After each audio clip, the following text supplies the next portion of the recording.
Hi guys, my name is Ellen Mubranda and welcome back to my channel. If you have been following, you know that I speak on metaphysical stuff. I speak about spirituality. I write about sex and grief and religion and a whole lot of other stuff.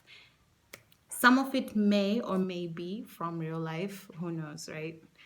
Okay, there's been a lot of opinion on the rose quartz. Most of you know it as the Yoni egg.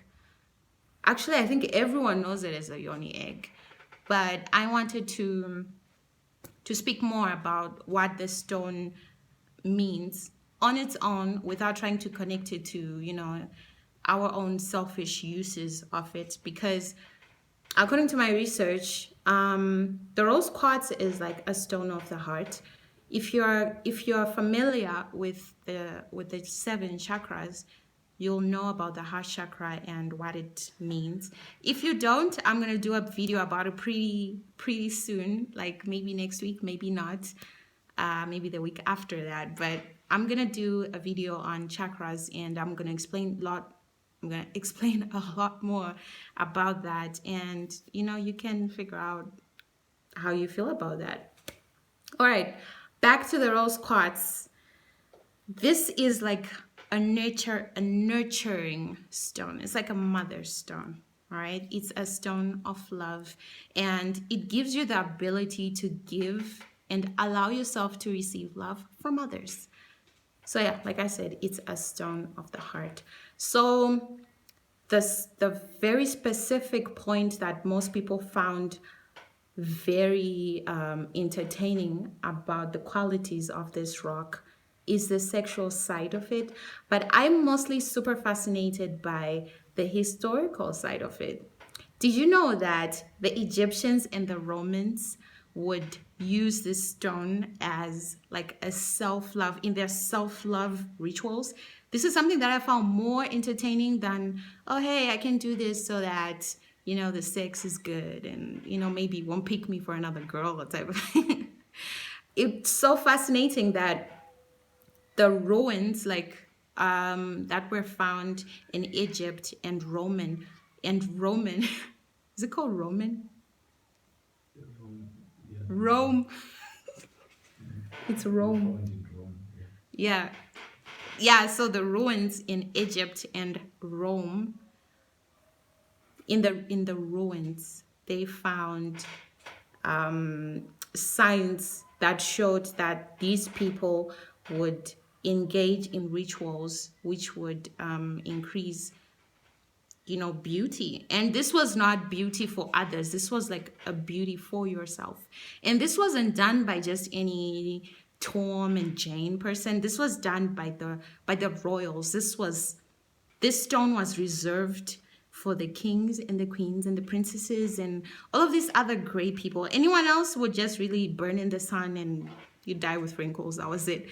But for the high elite people, they would use facial masks that were made out of this stone. And what it would do for you, what they believed it would do for you, was that it would clear your complexion and it would prevent you from getting wrinkles.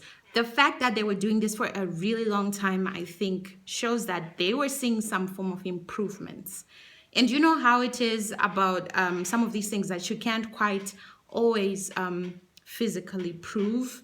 You usually see signs, really, like the use of this thing is based on the beholder. That's what I personally believe. All right, so this was like the historical part of it. And currently in China, they use the rose quartz in most of their carvings. This is the stone that they use. And the Tibet, which is the religion of love and peace, uses this also in their buildings and in their communities. And I think that explains so much about how they are as a community, how they are as a religion, and the things that they put on top of everything. They're basically like the religion of the heart. And I think that's special. And I actually like the fact that the rose quartz is in between all of this, right? I think that's really cool. So Another important thing which I feel that I can relate to a lot, because I have gone through grief, I have gone through pain like everybody else in the world. Anytime that I am around a rose quartz, I actually feel very put in place. Like I feel this peace that comes with it. Again, like I told you, it really depends on who you are, what you believe, and if you are connected to these things, you'll feel it immediately. So for me, this is definitely like a nurturing stone, because you can already feel the radiance of his love shining on you the moment you come into contact with it. And the reason why the rose quartz is being used sexually is actually not for trying to please another person, as people are putting it. It's meant for you to learn how to love yourself, for you to nurture yourself. And as a result, if you have all of these things within you working, it's easier for you to give it out to other people as well. So the reason why, oh, by the way, I have a Yoni egg here that I'm going to show you after I explain a few things.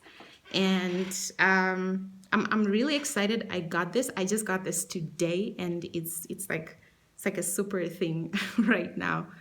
All right. So how it's used sexually is that when you bring the stone or the egg or whatever it is that you're going to use in contact with your special region, with your vagina, this is because this is like a really intimate part of you. And for women, this stone, because it's like a mother,